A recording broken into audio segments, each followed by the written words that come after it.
Boa noite, boa noite, boa noite. Tudo bem com vocês? É um prazer enorme estar aqui novamente.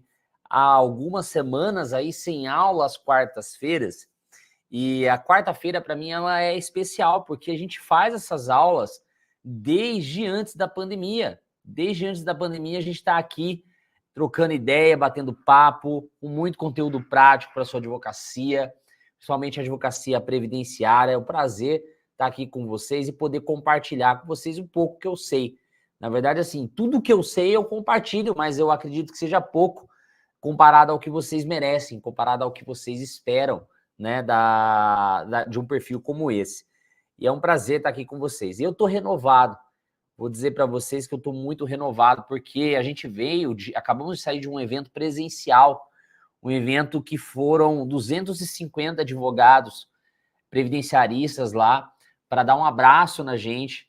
É surreal, pessoal, surreal, porque eu não imaginava a quantidade de pessoas que a gente impacta com o nosso trabalho. Eu estou falando de 250 advogados dentro de um hotel, dentro de um lugar, e eu não tinha noção do quanto é 250 pessoas presencialmente ali, eu palestrando para 250 pessoas, né? A gente já fez eventos de 70, 80 pessoas e tal, mas 250 pessoas é uma fração pequena da nossa audiência, e eu fico imaginando, eu tenho 200 mil seguidores, 264 mil seguidores, 254 mil seguidores. Eu fico imaginando a quantidade de pessoas que para me ouvir. Eu posso dizer para vocês que é um privilégio. Deus me deu um privilégio assim, que se eu partir dessa vida, eu vou partir orgulhoso. Eu espero que meu filho também fique orgulhoso, porque o pai dele pôde transformar algumas vidas, né? Eu fico muito feliz de saber das histórias que a gente ouviu lá, de pessoas que choraram durante o evento. Dentro do evento, a gente tentou proporcionar uma experiência diferente. Alguns estavam mais preocupados com prática, outros em experiência.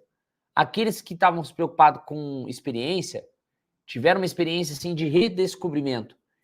A gente colocou um profissional, a gente criou um estúdio de foto profissional lá dentro do evento. E era só chegar lá, agendar e tirar sua foto e baixar a foto, era de graça. A verdade, assim, era uma das experiências do evento. Tinha gente que chorou porque descobriu uma versão que ela não imaginava que tinha. Porque a fotografia profissional, ela explora o máximo da gente. Não só da imagem, mas do que tem dentro da gente. E pessoas chegaram pra gente e falaram assim, Thiago, eu não imaginava que um dia eu ia poder tirar uma foto profissional e me ver como advogado, como profissional de respeito através da imagem. E pessoas choraram lá por conta disso. Eu toquei violão, toquei um louvor junto com a Juliana, filha da Vanusa. Foi uma experiência, assim, sensacional. Então, assim, o que a gente faz aqui não é brincadeira, né? Isso eu já sei disso há muitos anos já. Mas eu não imaginava como isso impacta a vida das pessoas, né? Então, isso só me mostra a responsabilidade que eu tenho de dar o meu melhor, de estudar para entregar para vocês a prática que vocês precisam, e é isso que eu vou entregar todos os dias enquanto eu estiver aqui, tá? Obrigado mesmo por cada um de vocês que acreditam no nosso trabalho, que acreditam em mim, acreditam que a gente pode entregar alguma coisa. Quero mandar um abraço para a doutora Monique, a doutora Giovana também. Tive o prazer de conhecê-las lá no shopping. A gente se encontrou no shopping um pouco antes, um dia antes do evento, né? Foi um prazer conhecer vocês. Contem sempre comigo, estou sempre à disposição. Quando eu for aí para... É Pato Branco, né? Ou é Ponta Grossa? Ponta Grossa, né? Ponta Grossa, quando eu for para ir para a cidade de vocês, eu vou passar um momento aí para tomar um café. Olha eu me convidando, né? E vai ser um prazer ter vocês aqui também quando vocês estiverem para o Indaiatuba conhecer o nosso escritório. Show de bola, pessoal. Então, sem mais delongas, vamos lá que eu quero ensinar para vocês hoje como vocês vão fazer uma ação trabalhista. A aula é previdenciária, tá? A aula é totalmente previdenciária. Só que vocês vão aprender como preparar uma ação trabalhista para fins previdenciários. Como que eu levo uma sentença trabalhista para o INSS para fazer a verbação daquela contribuição, daquele tempo para fins previdenciários. Como que eu levo isso para o INSS? Como o INSS analisa a documentação, como ele analisa a sentença. E primeiro ponto é vocês entenderem que existe uma autonomia, tá? Entre as duas justiças, óbvio, e entre as duas áreas.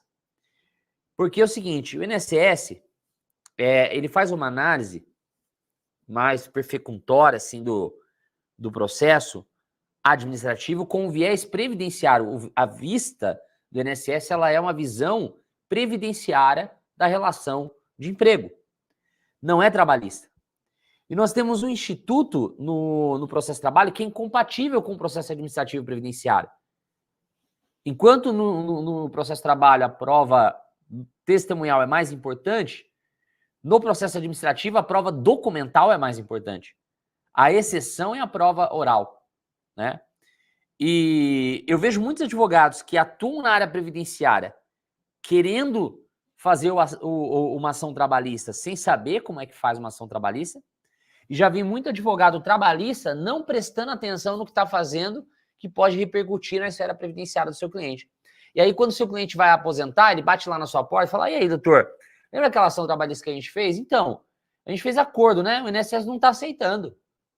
O INSS não está aceitando a sentença. E agora? O que eu faço?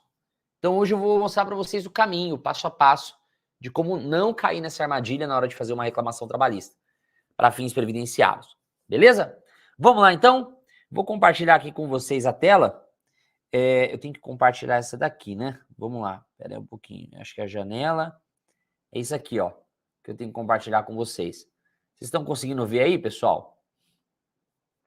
Tá claro aí para vocês? Exemplos práticos de como conduzir um processo trabalhista mirando o planejamento previdenciário, né?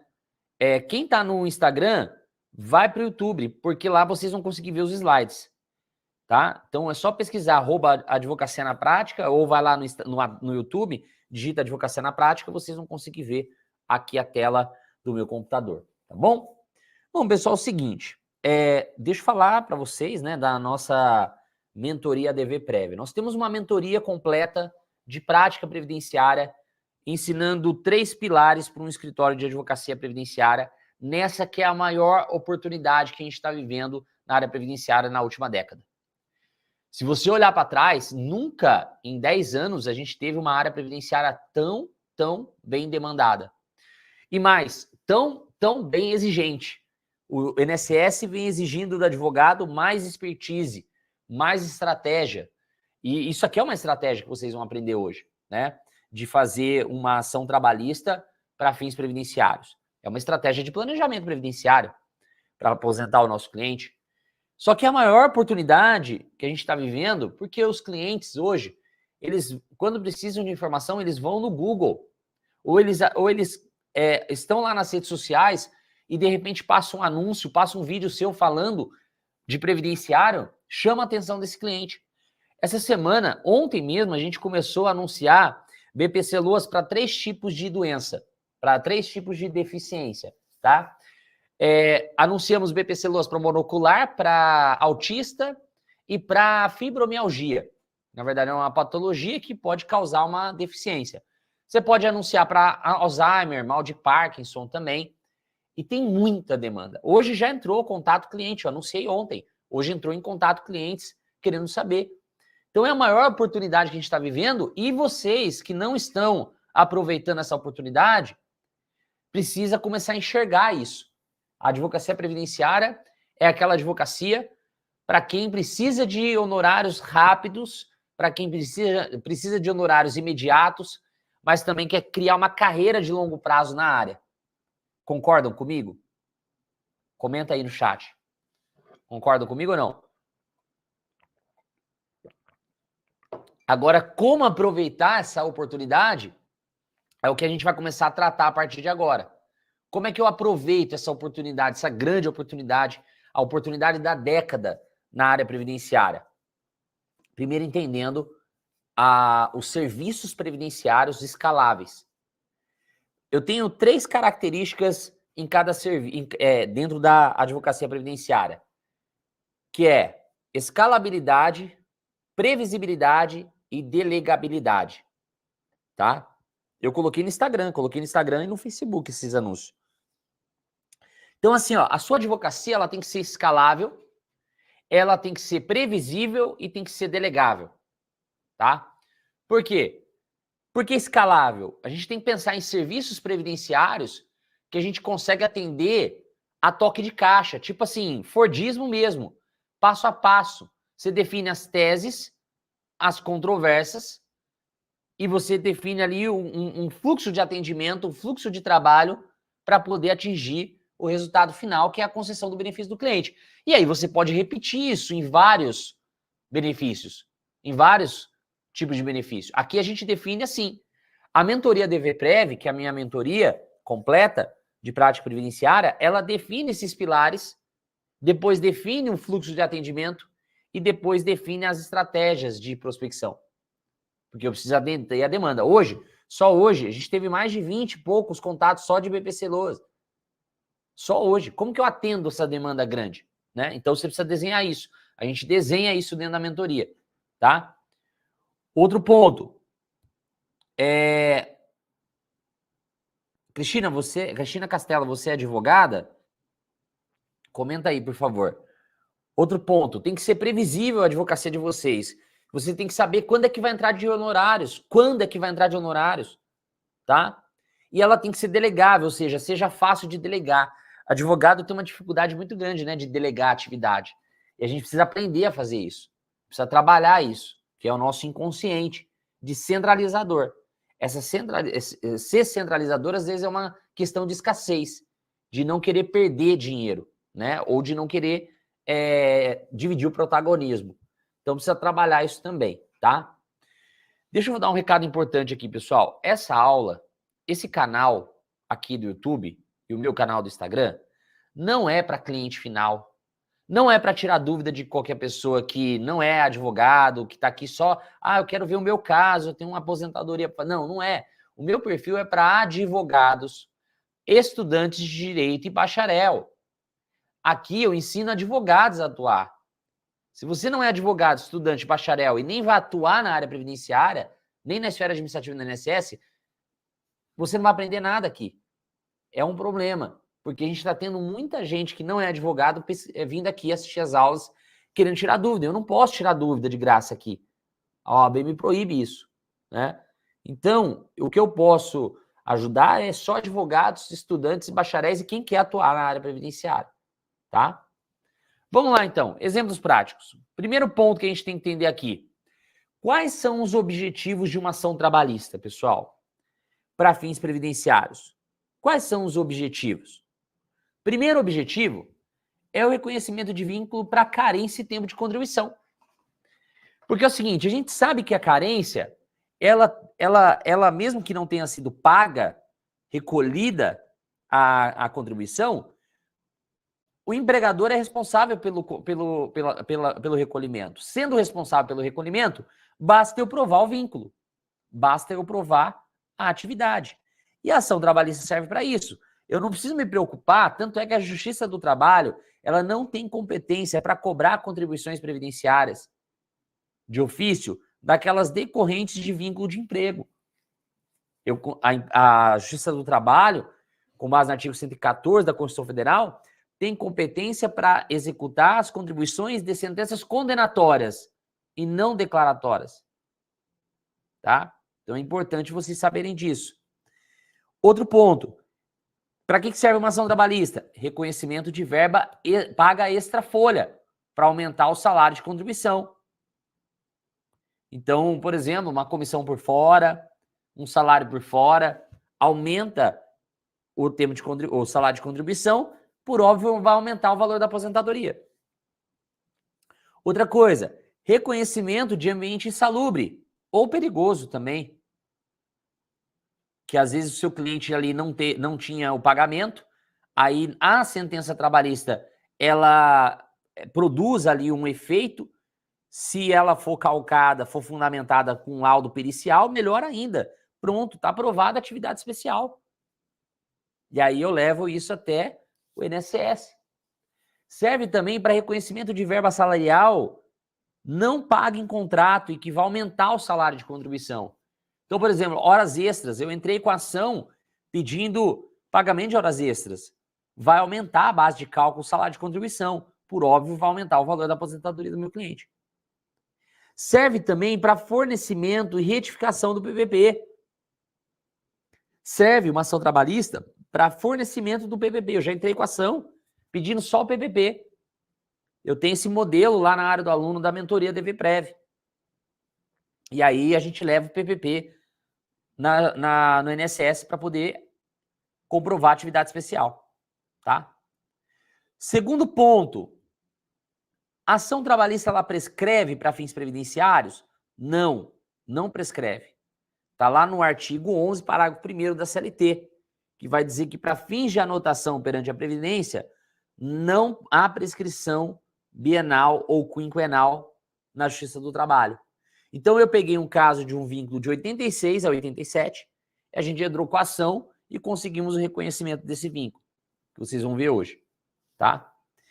Terceiro ponto, não busque o acordo se o objetivo é a aposentadoria na ação trabalhista. Então, se eu tenho aqui, por exemplo, uma ação trabalhista para reconhecer um período para aumentar o tempo de contribuição do meu cliente, eu quero aumentar o tempo de contribuição, quero cumprir a carência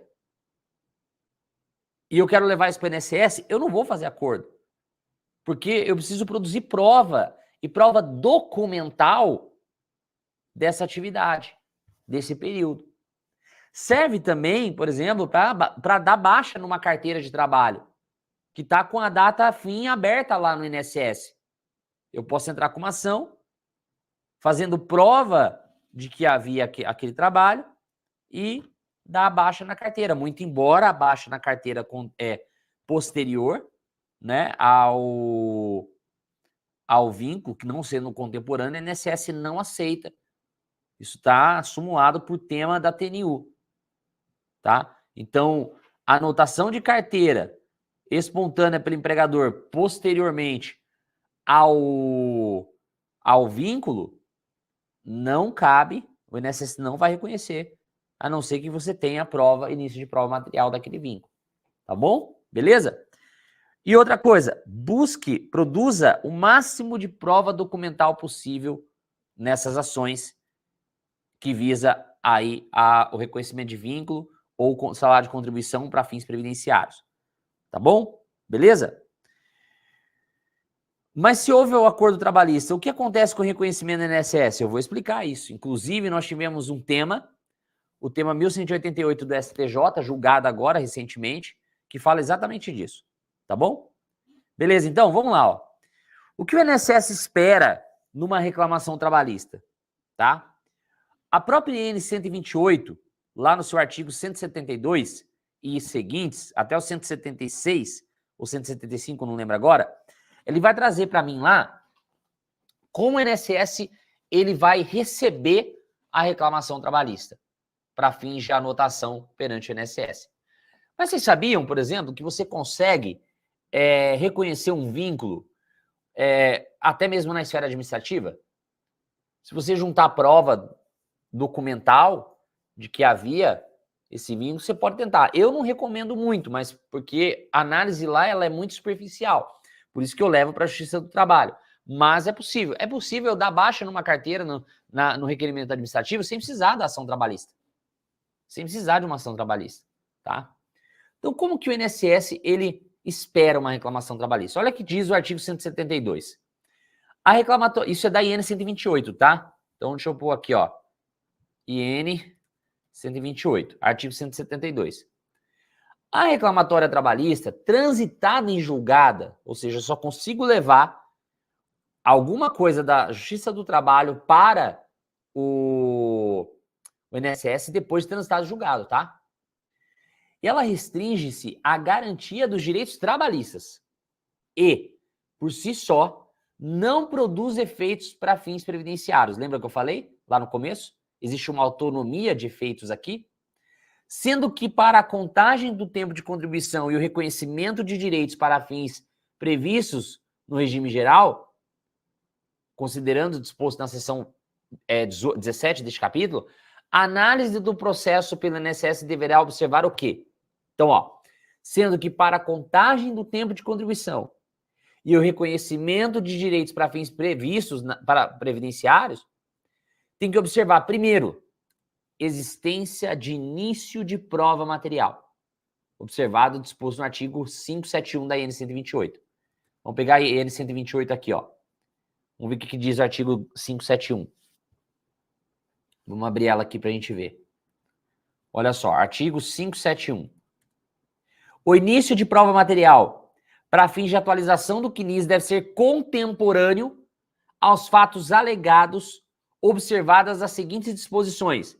Ou seja, qualquer documento, preste atenção nisso, ele só vai ter validade para o INSS se ele foi produzido na época que se pretende provar um fato. Por isso que qualquer declaração, documento posterior, ou até mesmo ali na data que você fizer o requerimento do benefício, não serve para o INSS. É isso que está no artigo 571. Então, o início de prova material é o recibo de pagamento, o contrato de trabalho, o TRCT assinado tem que ser da época, não pode ser de agora. Ele tem que ser da época, tá? Segundo ponto, inciso 2, o início de prova referido no inciso 1 deve constituir-se de documentos contemporâneos juntados ao processo judicial trabalhista ou no requerimento administrativo e que possibilitem a comprovação dos fatos alegados. Lembra que eu falei que eu posso, sim, juntar o documento de um vínculo, de uma remuneração na esfera administrativa? E aqui ele está dizendo o quê? Que a prova tem que ser documental. Ou seja, não adianta eu querer ouvir testemunhas da Justiça do Trabalho e fazer uma prova de vínculo eminentemente por prova testemunhal. Não serve. Não serve. Tá? Inciso 3. Observado o disposto do inciso 1, ou seja, se existe prova material, os valores de remunerações constantes da reclamatória trabalhista transitada em julgado, salvo no disposto no parágrafo 4º deste artigo, serão computados independentemente de início de prova material, ainda que não tenha havido o recolhimento das contribuições devidas à Previdência Social, respeitados o limite máximo e mínimo de contribuição. O que quer dizer isso aqui? Tá? O que quer dizer isso aqui? Pera aí, pessoal. Só fazer o seguinte aqui. O que quer dizer isso aqui? Se eu conseguir início de prova material para fins de reconhecimento do vínculo, eu não tenho prova de todas as contribuições mês a mês do cliente. Eu não tenho prova de quanto ele recebia, mas eu posso ter uma média. Eu posso ter a prova de um salário. Qual era o salário do empregado? O que o INSS vai considerar? Eu não preciso provar os valores de remuneração constante na reclamação trabalhista. Eles vão ser computados independentemente do início de prova material. Ainda que tenha havido o recolhimento, não tenha havido o recolhimento das contribuições devidas. Óbvio, não vai ter. A empresa não paga, não reconhecia o vínculo, por óbvio, não vai ter esse vínculo, essas contribuições, né? Tratando-se de reclamatória trabalhista transitada julgada envolvendo apenas a complementação de remuneração de vínculo empregatício devidamente comprovado, não será exigido início de prova material, independentemente da existência de recolhimentos correspondentes. Então, assim, se eu quero só a complementação de uma remuneração de vínculo, eu não preciso, por óbvio, vai ter o vínculo provado, né? Eu não preciso de início de prova material para isso, tá? Eu entro com a ação, por exemplo, pedindo o pagamento por fora, faço a prova do pagamento por fora, a sentença transita em julgado, porque já tem o vínculo de emprego, e aí eu junto a sentença com aquela prova que eu fiz do pagamento por fora, tá? Avançando. O que diz o parágrafo 1º? A apresentação pelo filiado da decisão judicial em inteiro teor, com informação do trânsito julgado e a planilha de cálculos, olha que importante, planilha de cálculo dos valores devidos homologada pelo juízo, que levaram a Justiça do Trabalho a reconhecer o tempo de contribuição homologar o acordo realizado, na forma do inciso 1, não exime o INSS de confrontar tais informações com aquelas existentes no E-Social, por exemplo, tá? Ou na Receita Federal e tudo mais. Então, eu junto aquela planilha de cálculo para auferir salário de contribuição, que lá vai ter a base de cálculo da contribuição previdenciária que a empresa tem que recolher no final da reclamação trabalhista. Isso se eu tiver uma verba reconhecida em juízo, uma verba condenatória, uma verba que é objeto de condenação. Tá bom? Parágrafo 2º. O cálculo do recolhimento das contribuições devidas por empregador doméstico em razão de determinação judicial em reclamatória trabalhista, bem como com as contribuições efetuadas por guia código 1708, que é recolhimento e reclamatória trabalhista, não dispensa a obrigatoriedade de solicitação ao INSS pelo empregado doméstico de inclusão de vínculo com vistas à atualização de informações do CNIS até setembro de 2015, já que as informações a partir de 2015 devem ser oriundas do sistema E-Social. O que significa isso? Se eu tenho uma ação trabalhista e o juiz determinou que o empregador doméstico faça o recolhimento das contribuições de alguma verba que foi reconhecida lá, não exime o empregado doméstico de fazer a atualização do CNIS, mesmo que essas contribuições elas já constam lá no INSS, tá? Tem que fazer a prova. E o parágrafo 5º, período de remuneração anterior a junho de 2015, relativo ao vínculo de empregado doméstico, será considerado no CNIS somente quando existir efetivo recolhimento das contribuições, tá? No código 1708. Tá? Então, se tem essas contribuições, o INSS ele vai considerar a remuneração anterior, a prova da remuneração anterior a 2015, tá? E olha que legal, o que diz o artigo 173? Tratando-se de reclamação trabalhista que determine a reintegração do empregado para a contagem de tempo de contribuição e reconhecimento de direitos para fins previdenciários, considerando o disposto na seção 17 deste capítulo, deverá ser observado, primeiro, a apresentação de cópia do processo de reintegração com trânsito julgado ou certidão de inteiro teor, emitida pelo órgão onde tramitou o processo judicial. O que significa isso? O empregado ficou afastado durante lá 4 meses, aí ele tem que ser reintegrado. Esses 4 meses vai computar como tempo de contribuição, porque ele ficou afastado e o juiz de trabalho mandou reintegrar ele. Aí basta juntar a cópia do processo. E não precisa de início de prova material, caso comprovada a existência de vínculo anterior, tá? Bom, o artigo 174. Se com base no início de prova material restar comprovado o exercício da atividade do trabalhador, o reenquadramento em outra categoria de filiação, por força de reclamatória trabalhista não estar julgado, deverá ser acatado pelo INSS, mesmo que os documentos evidenciem categoria diferente. Quer um exemplo? Pejotização. A categoria dele de recolhimento era de contribuinte individual, mas eu provei que ele trabalhava como PJ, como empregado.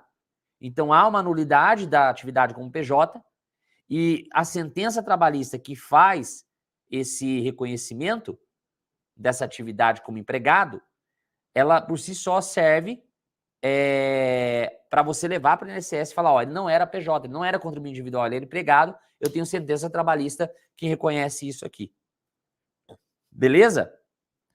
E o artigo 176, o artigo... Mike, o link do curso de previdenciário não está aberto ainda, tá? A gente só vai abrir só em novembro, tá? Só em novembro que a gente vai abrir a mentoria DVPrev. No artigo 176, quando se tratar de ofício da Justiça do Trabalho determinando a inclusão, exclusão, alteração ou ratificação de vínculos e remunerações e a averbação de tempo de contribuição ou outra determinação decorrente de reclamatória trabalhista, o documento será encaminhado ao PFE, INSS local, para conhecimento e adoção das medidas cabíveis, tá? Então é assim que o INSS espera uma reclamação trabalhista para fins previdenciários. Bom, vamos lá. Agora a gente vai falar como eu advogo numa reclamação trabalhista para fins previdenciários. Primeiro a gente tem que entender os tipos de relação de trabalho que nós temos. Nós temos a relação de emprego, que é o vínculo em que o trabalhador possui habitualidade, subordinação, onerosidade, pessoalidade e presta serviço como pessoa física, tá? Então, esse é o tipo de trabalhador mais comum que a gente vai pegar, que é o segurado obrigatório, que é o tipo de empregado, é o tipo de trabalhador empregado, segurado empregado, que trabalha de forma habitual, subordinada, onerosa, pessoal e presta serviço como pessoa física, tá? Nós temos também a categoria do avulso, que é um tipo de segurado, né? Obrigatório, que é o avulso, previsto lá na Lei 12.023 de 2009. Ana Prado, tô te vendo aqui, ó. Eu logo te respondo a sua mensagem no WhatsApp, tá? Eu não consegui responder ainda, tá bom? Depois eu te respondo lá. É uma amiga nossa, muito querida, eu recebi uma mensagem dela no WhatsApp, mas eu tive tempo de responder. Meu WhatsApp é um terror, pessoal. O meu WhatsApp hoje tem 265 mensagens para responder. Fala se eu consigo viver com o WhatsApp. Não consigo. Vamos lá, então. O avulso está previsto na Lei 12.023 de 2009, onde é a pessoa física que presta serviço a várias empresas por intermédio do sindicato ou do órgão gestor de mão de obra, órgão. Possuem os mesmos direitos do CLT, mas é um tipo de trabalhador. Ele não é um segurado, ele não é um trabalhador empregado, não é um segurado empregado, tá? Nós temos o temporário, que é regido pela Lei 6.019 de 74, que é uma pessoa física que presta serviço à tomadora por intermédio de empresas constituídas para a finalidade de fornecimento de mão de obra. Então, há uma intermediadora, que é uma empresa registrada no Ministério do Trabalho e Emprego, para que faça esse tipo de terceirização, de venda de mão de obra, tá? Beleza? Nós temos o eventual, que é aquele que presta serviço sem vínculo empregatício, não tendo como característica do trabalho a permanência. Por exemplo, um técnico que faz manutenção de elevadores a uma empresa pode ser considerado um trabalhador eventual, tá? E nós temos o autônomo, que é o segurado contribuinte individual. O eventual também se ele trabalha sozinho, né? É aquele que exerce atividade profissional para uma empresa sem vínculo empregatício e sem subordinação. O trabalhador autônomo negocia diretamente com a empresa e seus serviços são prestados de forma eventual, tá? Nós temos esses tipos de trabalhadores.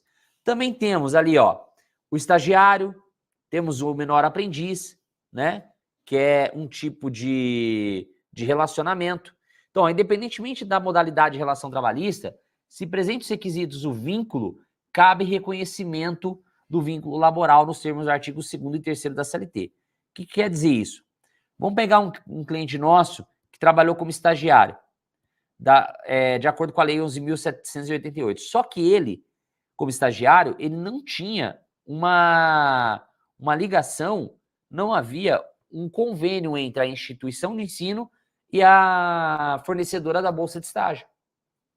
Então, eu consigo pedir a nulidade desse vínculo de estágio com base na própria lei de estágio, que é o artigo 3º. O estágio, tanto na hipótese do parágrafo 1º e no parágrafo 2º da lei, do artigo 2º da lei, ele precisa observar os seguintes requisitos. Primeiro, matrícula e frequência regular do educando em curso de educação superior, de educação profissional, de ensino médio, da educação especial e nos anos finais do ensino fundamental, na modalidade profissional de educação de jovens e adultos, atestados por instituição de ensino registrado MEC, tá? O que significa isso? Eu preciso que tenha essa finalidade. Essa finalidade tem que ter a matrícula na instituição de ensino, tá? Segundo, uma celebração de termo de compromisso entre o educando, a parte concedente do estágio e a instituição de ensino. Que aí que é o problema, que geralmente não tem. Nós mesmos, como advogado, quando a gente contrata estagiário, a gente tem que ter esse convênio com a faculdade. Porque se não tiver, pode dar vínculo de emprego, tá? E o inciso 3 é compatibilidade entre as atividades desenvolvidas no estágio e aquelas previstas no termo de compromisso. Então, eu consigo desconfigurar, descaracterizar, na verdade, o estágio e provar o vínculo de emprego, que isso pode me ajudar para tempo de contribuição, porque estágio não é considerado, e aí eu consigo provar isso lá no INSS de que havia um vínculo de emprego ao invés de um estágio, tá? Vamos avançando. Menor aprendiz. Nós temos também o menor aprendiz lá da Lei 10.097 de 2000, que diz o seguinte, que o contrato de aprendizagem é o contrato de trabalho especial ajustado por escrito e por prazo determinado, em que o empregador se compromete a assegurar ao maior de 14 anos e menor de 18, inscrito em programas de aprendizagem, formação técnica profissional, e hoje o prazo é de 21 anos, até 21 anos, né? E qualquer idade, se for deficiente, pode ter contrato de menor aprendiz. E o contrato com prazo de até 2 anos, tá? Até 2 anos. Só um disclaimer aqui, ó. A grávida, a gestante, menor aprendiz, tem estabilidade da gestante? Não, segundo o TST, nós tivemos uma decisão da 4ª turma, afastando a estabilidade da gestante, com base também no tema 456 ou 576, se eu não me engano, do STF, tá? Então, nesse caso, ela não teria direito. Vamos falar do trabalhador urbano, que é o mais comum, que é o que a gente lida no nosso dia a dia hoje, tá? A CLT, ela vai trazer para a gente o conceito de empregado e de empregador. O conceito de empregador está lá no artigo 2º, que vai dizer o seguinte, considera-se empregador a empresa individual ou coletiva que, assumindo os riscos da atividade econômica, admite a salaria e dirige a prestação pessoal de serviço. Grava essa prestação pessoal de serviço. Isso aqui é um requisito do vínculo de emprego, que é a pessoalidade, tá? O artigo 3º, ele vai trazer para a gente já o conceito de empregado, que é a pessoa física que prestar serviço de natureza não eventual a empregador sob a dependência deste e mediante salário. Então, nós temos os outros requisitos.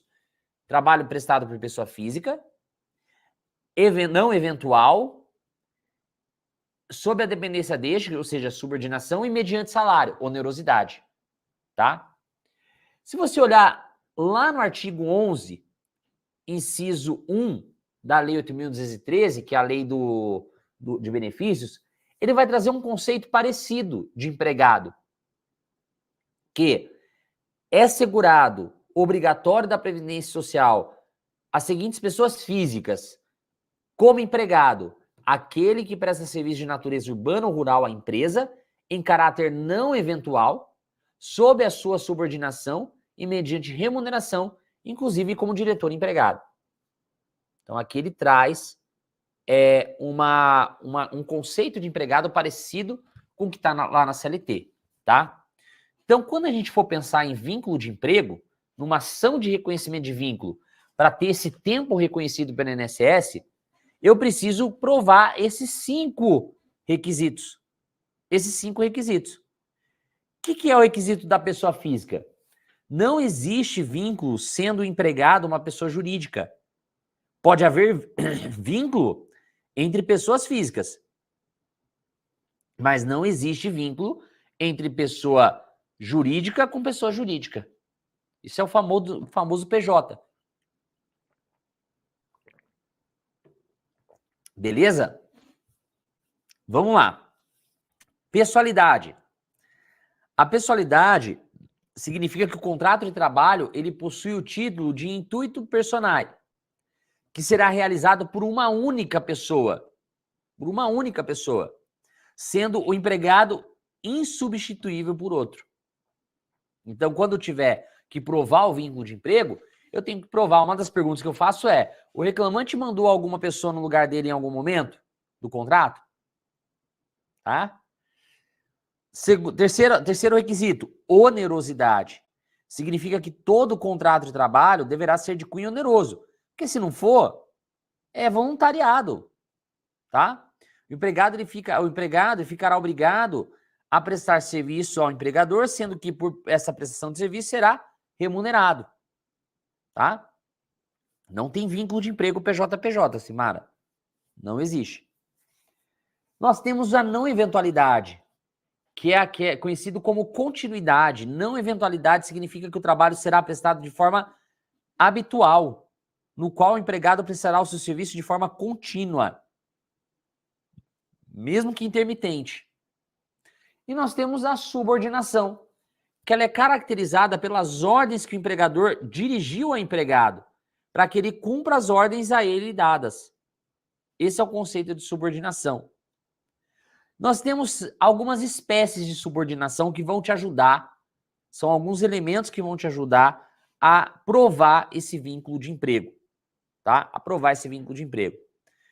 Nós temos a subordinação econômica, eu já vou falar sobre acordo, Leandro.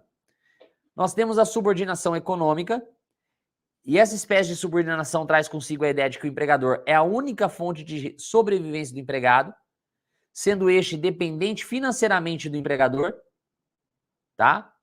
Então, o que acontece? Simara, se você não é advogada, não é da área do direito, você está aqui para querer tirar uma dúvida de algum caso seu, procura um advogado na sua cidade. Não é o meu objetivo aqui atender cliente, tá? Não é. Então, procura um advogado na sua cidade, pague a consulta para poder resolver a tua situação. Essa aula não vai te ajudar com isso, tá? Esse canal aqui é para advogados. A gente ensina advogados, tá? Beleza? Então, aí lá o advogar, aí você vai ter que entrar com uma ação de nulidade do vínculo, de prestação de serviço e reconhecimento de vínculo de emprego, tá? Então, ó, isso aqui ajuda muito, esses três elementos, ó, subordinação econômica, subordinação estrutural e subordinação jurídica, ajuda você a provar vínculo de emprego, tá? Ajuda você a provar vínculo de emprego. Vamos lá. A subordinação econômica significa que o empregado ele tem como única fonte de renda aquela empresa. Então, uma das perguntas que eu tento provar é, você sabe se o reclamante prestava serviço para outra empresa? Não, era só para aquela. Além da pessoalidade, eu provo também a subordinação econômica. Nós temos a subordinação estrutural, que é também denominada de integrativa. Tem por base a definição da atividade desempenhada pelo trabalhador como sendo essencial ao funcionamento estrutural e organizacional do empregador. Ou seja, se o empregado exerce função que faça parte inafastável da atividade fim da empresa, está aprovada a subordinação. Então, ou seja, nós temos uma empresa de sapato, que ela vende sapato, é uma loja de venda de sapato. O que ela precisa para poder exercer a atividade dela? Um vendedor. Logo, o vendedor faz parte desse vínculo de emprego. Ele faz parte dessa subordinação estrutural. Ele integra o processo produtivo da empresa. Tá? Beleza? E nós temos a subordinação jurídica. Um estado de dependência real criado por um direito. E óbvio que uma relação fincada, configurada por um contrato de trabalho. Tá? Então, o contrato de trabalho gera essa subordinação jurídica. Subordinação jurídica porque juridicamente existe uma relação que o empregado, que é uma relação contratual, ele fica subordinado a responder às ordens do empregador, tá? Então vamos lá, agora vamos falar de prática, tá? Eu trouxe para vocês o conceito de empregado, os requisitos do vínculo, agora como que eu provo isso na Justiça do Trabalho para fins previdenciários? No atendimento, você tem que ser detalhista nas informações. Você tem que pegar a data, o dia, o mês e o ano correto. Porque se o cliente falar assim para você, doutor, eu não sei se foi em novembro de 2023 que eu fui, se foi em novembro de 98. Não, eu preciso de uma data, porque depois eu tenho que levar isso para o INSS. Tem que ter data de início e data fim, o vínculo de emprego, tá? Então, buscar detalhes da forma que foi negociada a contratação, por exemplo. Qual foi a forma de remuneração? Os valores, os horários de trabalho, se havia férias, se outra pessoa trabalhou no lugar do cliente, de onde ele conhecia a empresa, isso ajuda você a provar o vínculo, tá? Outra coisa, prezar por fatos, mas sempre olhando documentos, sempre buscando documentos. Então, eu preciso, para cada fato, de uma prova documental. Então, por exemplo, na negociação, pergunta se tem testemunha ou se foi por WhatsApp, que eu preciso provar o início do vínculo. Pagamento por fora, se tem extrato bancário. Horário de entrada e saída, se tem geolocalização do Google para provar horas extras ou para provar o próprio vínculo de emprego. E já levantar as testemunhas e a qualidade delas. Isso ajuda muito você na hora de fazer a prova, porque a testemunha, a gente só vai usar ela aqui na Justiça do Trabalho para fins previdenciários de forma subsidiária, tá? De forma subsidiária. É a única prova que eu tenho, Thiago. Tenta achar alguma outra prova documental, porque vai ser difícil o INSS aceitar essa prova meramente testemunhal. Quais são as situações possíveis que um cliente vai te buscar para reconhecer o vínculo de emprego, tá? Quais são as situações? Trabalhou sem carteira assinada. Isso é o mais comum. Trabalhou como empregado em todas aquelas condições que eu mandei para vocês. Uma boa noite para os advogados aí de Maringá, Paraná. Já passei por aí, quando fui para o Paraguai comprar muamba. Então, o que acontece? Se ele trabalhou sem carteira assinada, cabe o vínculo de emprego. Trabalhou como autônomo, porém era tratado como empregado, que é a famosa pejotização. Foi contratado, porém o registro foi feito depois. Então, o registro ele foi feito tardiamente. A data de início do contrato é diferente. Não é o que está na carteira, tá? A diarista também é uma situação que pode gerar vínculo de emprego. Ela era diarista, mas trabalhava todos os dias e trabalhava mais do que 3 dias na semana, tá bom? Descaracterização do contrato de estágio ou de aprendiz, também eu consigo vínculo. E vínculo direto com a tomadora de serviços. Nós temos uma empresa terceirizada que colocava um empregado à disposição de uma tomadora, aí a tomadora que dirigia a prestação de serviço desse empregado, é possível pedir o vínculo de emprego direto com a tomadora, tá? Então, quais informações eu tenho que buscar na hora de fazer uma ação de vínculo de emprego? Frequência de trabalho, a remuneração, como era pago, o valor, a função, a jornada, detalhes sobre as condições de trabalho, quando que você chega na empresa, o que você faz, ou até mesmo por uma questão de insalubridade. Buscar informações sobre o empregador, se era pessoa jurídica ou pessoa física, se tem outras empresas no grupo, se ele respondia para outro empregado de outra empresa, se havia terceirização, se havia relação do reclamante com terceiro subordinado superior e hierárquico, também para provar a subordinação jurídica, e se recebia algo além do salário. Aí você vai pedir recibo para o seu cliente. Quais são os documentos necessários que eu preciso juntar no processo de trabalho para poder fazer a prova do vínculo? Qualquer conversa sobre a forma de contratação, por exemplo, WhatsApp, áudio, vídeo, documento impresso, anúncio da vaga, por exemplo, tá? Recibos de pagamento e extratos, eu preciso desses documentos para provar o salário de contribuição, tá? Fotos com fraternização, fotos do ambiente de trabalho, isso também serve. Qualquer documento interno da empresa, desde que sua divulgação não traga prejuízo para o empregador, aí você pode pedir segredo de justiça para poder juntar esse documento. Gastos para o trabalho, extrato bancário, qualquer documento que comprove custos do empregado para o trabalho. Quer um exemplo? O extrato da Uber. O extrato da Uber serve também. Então, qualquer documento que comprove os requisitos do vínculo, principalmente salário de contribuição.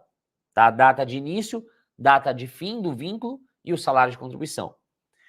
Produzir durante o contrato de trabalho, gravação de conversas com o empregador ou outros empregados, desde que o reclamante seja o interlocutor da conversa. Isso também ajuda, tá?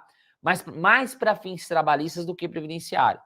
Tá? Mais para fins trabalhistas do que para fins previdenciários. Uma declaração da empresa, na época, dizendo que o empregado trabalhava lá, o registro de ponto da portaria da casa que a pessoa trabalhava como diarista, documentos assinados pelo próprio reclamante, de recebimento de carga, ou até mesmo de entrega de produtos. Qualquer documento que prova o início e o fim do vínculo serve para fins previdenciários, tá?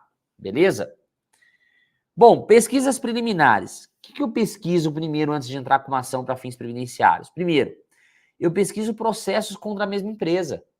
Porque lá, por exemplo, eu posso ter acesso à prova documental. Eu posso ter um documento, uma lista, por exemplo, de treinamento que o reclamante também assinou. Eu posso ter, por exemplo, um documento que é às vezes, um contrato coletivo de trabalho, que o reclamante figura nesse contrato também. Qualquer documento que foi usado no outro processo, eu posso trazer no meu como prova emprestada. Tá?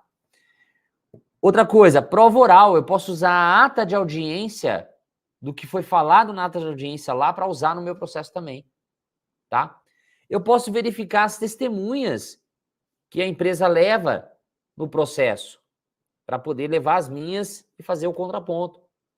Eu consigo ver se a empresa também, nessas outras ações, tem várias ações de vínculo de emprego, ou seja, era uma prática comum ela contratar sem vínculo. E ver a situação financeira da empresa, porque se eu estiver dentro do prazo prescricional, eu vou cobrar, obviamente, para poder fazer essa ação, tá? Eu nem falei, né? Quanto que eu cobro para entrar com uma ação de reconhecimento de vínculo que não vai ter condenação pecuniária?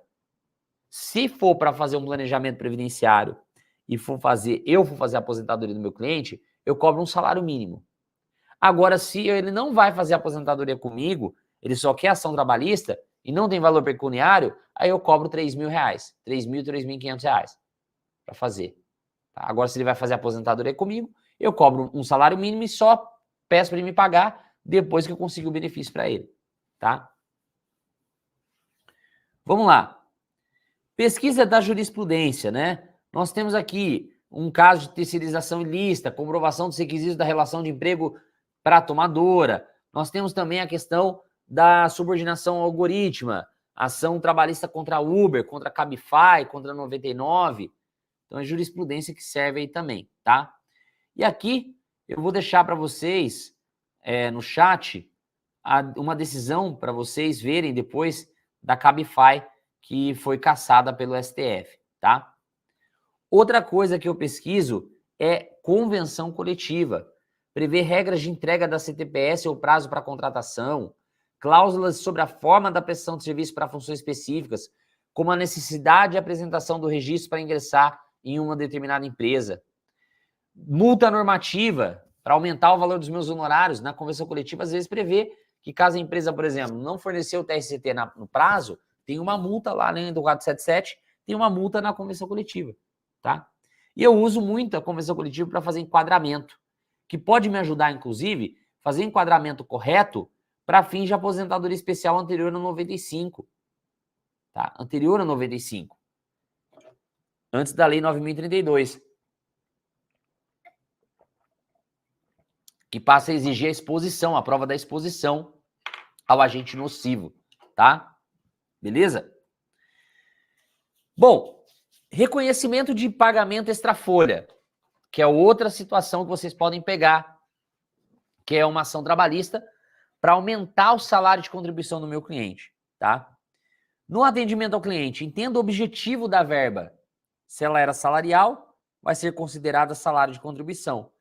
Então, por exemplo, eu tenho lá uma empresa que pagava para o meu cliente um valor por fora. Qual que era a finalidade? Não recolher mais contribuição.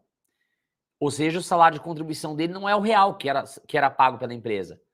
Então, você vai entrar com a ação para provar que ele recebia esse pagamento por fora e, por consequência, aumentar o salário de contribuição. Sobre esse pagamento por fora, vai ter recolhimento previdenciário dos reflexos, daquilo que foi reconhecido dos reflexos. Tá bom? Outra coisa, verifique a forma de recebimento, pedindo extratos, recibos e contra-cheques duplicados. Por quê? Esses contra-cheques duplicados, esses recibos, você vai usar também lá para averbar esses valores pagos por fora lá no INSS. Você vai juntar esses documentos lá também, tá? Fazer prova da forma documental, tá? Mesmo, pessoal, mesmo que prescreveu, se prescreveu, não tem recolhimento previdenciário. Porque não vai ter sentença condenatória, só declaratória. Tá? Aí não tem recolhimento previdenciário. Beleza? Então, você sempre tentar fazer a prova da remuneração de forma documental. Prova documental. tá? Se era feito sem recibo ou a empresa ficava com documento, fazer a prova testemunhal de uma média também. Quais perguntas que eu faria para as testemunhas para provar esse pagamento por fora? Além do salário, o reclamante recebia algum valor, outro valor? Do que se tratava esse valor? Sabe se era um valor fixo ou variável? Sabe a média que era paga esse valor? Por quantos meses foram pagos? Na liquidação de sentença, também faça constar ali na planilha de cálculos a evolução salarial desse valor pago por fora. Que daí o INSS pode, na hora de avaliar o acerto do CNIS, salário de contribuição por salário de contribuição. Tá bom?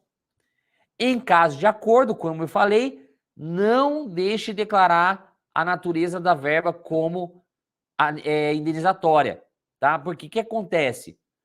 Muitos advogados, por não saber disso, principalmente advogado de reclamada, falam assim, doutor, pode declarar tudo indenizatória? Se você faz isso, a sua ação trabalhista foi pro brejo, para depois se levar para o INSS. Por quê? Eu preciso que seja reconhecido como natureza salarial, para eu depois levar no INSS e acertar esse salário de contribuição, aumentar esse salário de contribuição. Se tem natureza indenizatória, não vai ter como incorporar a base de cálculo salário de contribuição. Deu para entender? Outra situação, ação trabalhista para reconhecimento de ambiente insalubre. Pesquisa o KNAE da empresa para ver a atividade dela e procura o grau de risco. Porque de acordo com o KNAE, você consegue ver algumas, por exemplo, tem KNAE de empresa de exploração de minério. Por óbvio, o trabalhador vai estar exposto a um agente insalubre e poeiras minerais. Ou até mesmo a periculosidade por explosivos. Tá? Verifique o CNIS do seu cliente se tem a sigla EAN nesse vínculo. Porque daí pode ser que lá a empresa já fazia o recolhimento das contribuições considerando a atividade especial. Só que às vezes não pagava o adicional de salubridade para o trabalhador. E por isso, a empresa, você vai entrar com a ação pedindo o reconhecimento dessa atividade especial. Pesquise outros processos para ver se tem outros laudos periciais também. Às vezes tem outros laudos de outros processos que você pode trazer como prova emprestada no seu processo. LTCAT, por exemplo, PGR, PPRA, PCMSO também. Na petição inicial, você vai abrir um tópico explicando que você requer o reconhecimento do período total do contrato, não só as últimas 5 aulas, os 5 anos, tá? Não só os últimos 5 anos. Fala assim, excelência, aqui a finalidade é previdenciária, a gente quer reconhecer esse período durante todo o contrato de trabalho, tá? E aí o juiz pode determinar que o perito faça a avaliação do período todo do contrato. E peça que a empresa traga o PGR, PPRA, PCMSO, FISP dos produtos, ficha de EPI, lista de treinamentos e LTCAT principalmente, tá? Trazer todos esses documentos aí no processo. Os quesitos devem questionar o perito quanto ao modo de medição que deve ser compatível tanto com a Fundacentro como com a ANR. O INSS é obrigado a aceitar ambas as formas de medição do ruído, tá? E na petição inicial, você vai abrir a peça sempre pedindo uma retificação do PPP ou fornecimento desse PPP com multa diária, tá? O que significa isso, Thiago? Se eu vou entrar com uma ação pedindo reconhecimento de atividade especial, reconhecimento de adicional de salubridade, por óbvio, o PPP do reclamante estava errado, então eu já peço para corrigir ou fornecer com a informação de que a atividade é especial, tá? Aqui nós temos a petição inicial, que eu vou liberar para vocês daqui a pouco, ó. Essa peça aqui, deixa eu mostrar aqui para vocês, ó. Cadê? Essa petição inicial aqui, tá? Então, veja bem, ó. Na peça, essa peça aqui, ela tá pelo rito sumário da Lei 5584 de 70, tá? Então, por que rito sumário? Porque não tem, é uma ação que o vínculo é de 86, de 1986, ou seja, não vai ter condenação pecuniária aqui. Então, veja bem, eu vou entrar com a ação pelo rito sumário, tá? Pelo rito sumário. E aí eu vou arguir aqui, ó, que mesmo sendo vínculo de 87 e 88, não há prescrição quinquenal ou bienal para essa ação, tá? Então, ó, a reclamante possui o vínculo de emprego com a reclamada entre 87 e 89, quando sua dispensa conforme carteira de trabalho ocorreu em 16/1 daquele ano. Eu cobrei R$ 2.500 para fazer essa ação para ela. Vige o artigo 11, parágrafo 1º da CLT, que a prescrição não atinge as ações que visam a anotação para fins de prova perante a Previdência Social, tá? Aí eu trago aqui, ó, que já houve a extinção da empresa em 2005, por isso que eu estou colocando aqui o nome do empregador, pessoa física. Falo do contrato de trabalho, do vínculo laboral, eu junto aqui uma declaração do que ela fazia, né, junto à foto, que eu tirei a foto aqui, tinha uma declaração daquele vínculo e faço o pedido de reconhecimento. E peço para constar o salário de R$ 106, que o documento que a empresa deu para ela na época tem essa declaração. Então eu estou pedindo o reconhecimento do vínculo aqui. A gente conseguiu o reconhecimento desse vínculo, ela levou para o INSS, fez o acerto lá, e depois do acerto,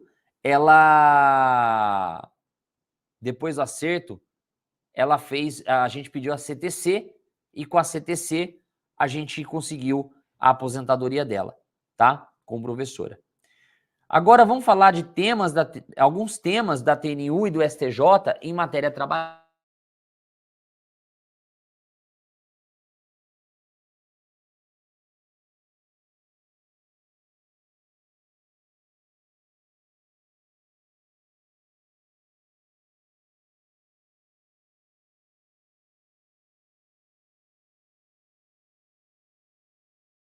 Vamos supor que eu tenho um cliente que já aposentou.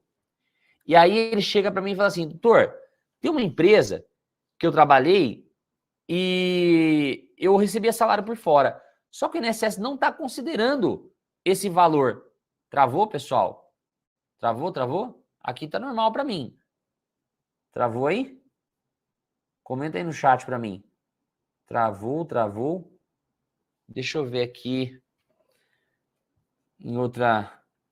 Deixa eu ver como tá aqui no YouTube. Para mim não travou não, pessoal. Tá normal. Deixa eu ver a advocacia na prática. Cena prática. Tá normal agora. Voltou? Beleza? Acho que voltou, né? Beleza. Então, assim, ó, eu tenho um cliente que chega para mim e fala assim, doutor, já aposentei, mas eu queria incorporar uma reclamação trabalhista que eu consegui reconhecer o pagamento por fora, tá? Aí vamos supor que ele já está aposentado há 10 anos.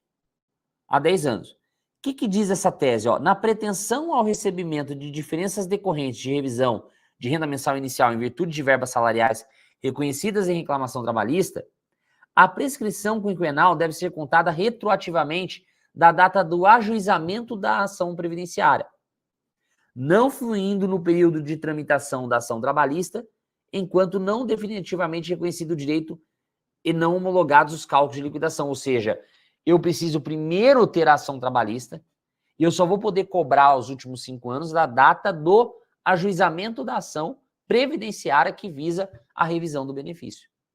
Não é desde quando reconheceu a reclamação trabalhista, tá? Ou não é desde a DER, tá? Então é sempre cobrar, eu só posso cobrar os últimos 5 anos, tá bom?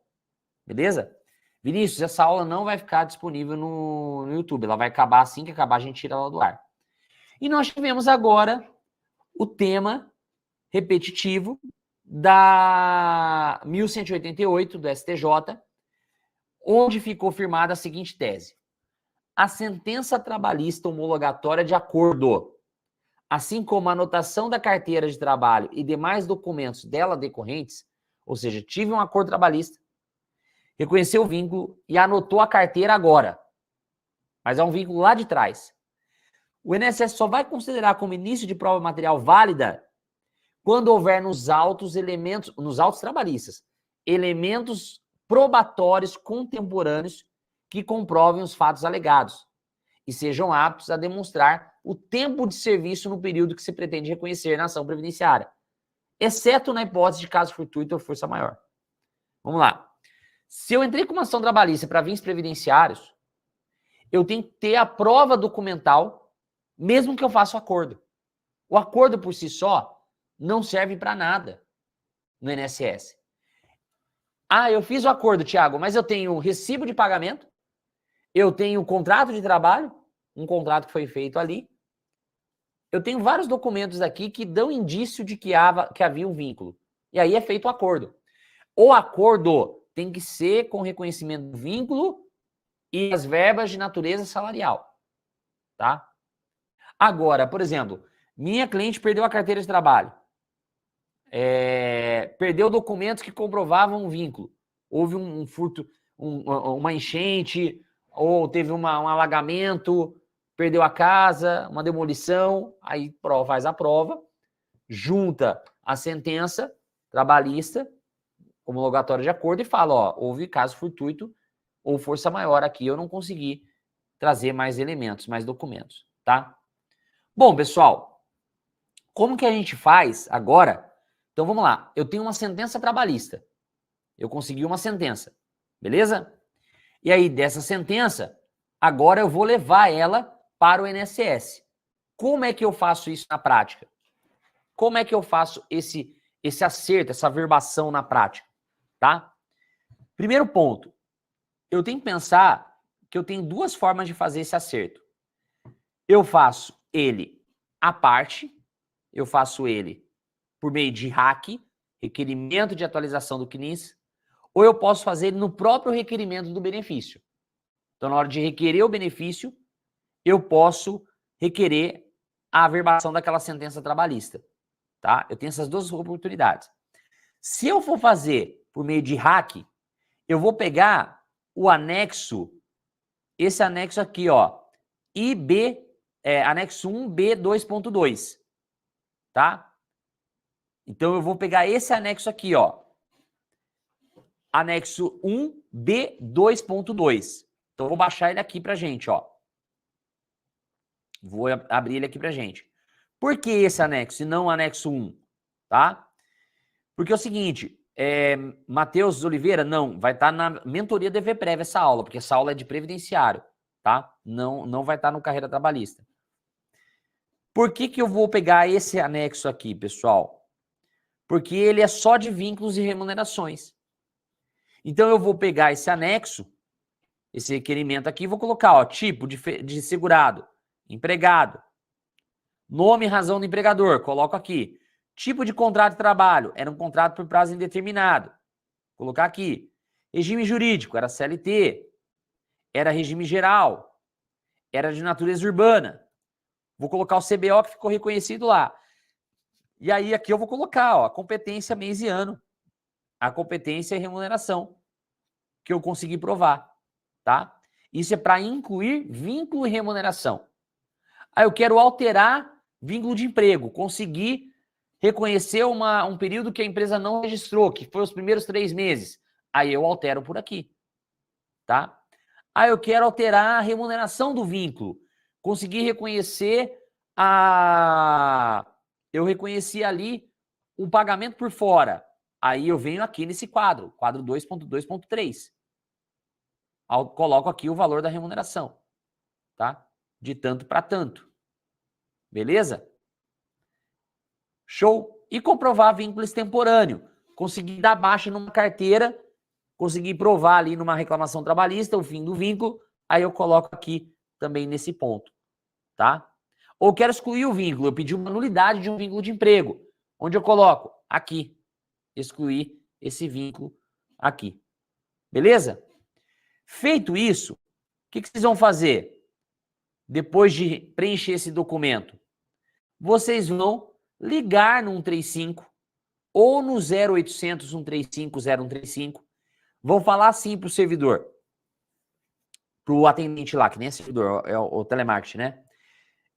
Eu quero fazer a atualização do CNIS do meu cliente, tá? E eu quero que vocês abram a solicitação lá no meu INSS do cliente. Aí, o que vai acontecer? O servidor vai fazer o requerimento para você lá, você vai entrar no meu INSS do cliente, vai abrir lá a solicitação e vai juntar esse requerimento e toda a documentação e pedir para fazer o acerto do CNIS, a atualização do CNIS, tá? E aí vai abrir ali um processo administrativo previdenciário que pode o INSS exigir, fazer alguma exigência, por exemplo, pedindo para complementar a documentação e assim por diante. Beleza? Deu para entender, pessoal? Ficou claro aqui para vocês? Ou você pode fazer essa atualização junto com o benefício. E aí eu faço um requerimento por escrito do acerto do CNIS com base em sentença trabalhista. E aí você tem lá, no requerimento administrativo do benefício, já o pedido de acerto desse CNIS. Tá? Beleza? Show de bola? Deu para pegar aí, pessoal? Como é que funciona? Fácil, né? Então é assim que eu faço o acerto do CNIS de uma sentença trabalhista transitada em julgada. Como eu falei, Alisson, você só vai ligar lá no 135 e vai dizer, olha, eu quero fazer o acerto do CNIS. Eu quero abrir o serviço de atualização do CNIS. Aí ele vai abrir uma solicitação lá no meu INSS do seu cliente, você vai lá, junta a documentação e envia o documento. Tá? Em caso de uma empresa e uma RT for condenada ao recolhimento previdenciário e paga a guia, tem que fazer isso então? Cobra do cliente à parte? O que cobraria do cliente à parte? Pode ser pelo aplicativo do meu INSS? Não, Evelyn, tem que ser lá no meu INSS mesmo. Professor, pode juntar o CNIS como comprovação? Não, porque o CNIS, o INSS já tem acesso. Não preciso juntar o CNIS. Eu vou atualizar o CNIS. Mas faço pedido de benefício dentro do próprio requerimento de acerto? Não, é o contrário, Jonatas. Você faz o requerimento do benefício e já pede para fazer o acerto do CNIS, usando uma sentença trabalhista. Doutor, o próximo curso começa na primeira quinzena de novembro? Sim. A mentoria DV Prev vai ser lançada dia 11 de setembro. 11 de setembro. 11 de setembro. 11 de novembro. 11 de novembro. Essa decisão da 1188 do STJ, com relação à documentação constante nos autos da RT como sentença, acordam, laudo pericial, uma ação de conversão de benefício para especial. Essa documentação serve? Serve. Se tiver o laudo, RT, CAT e tudo mais, serve. Tá?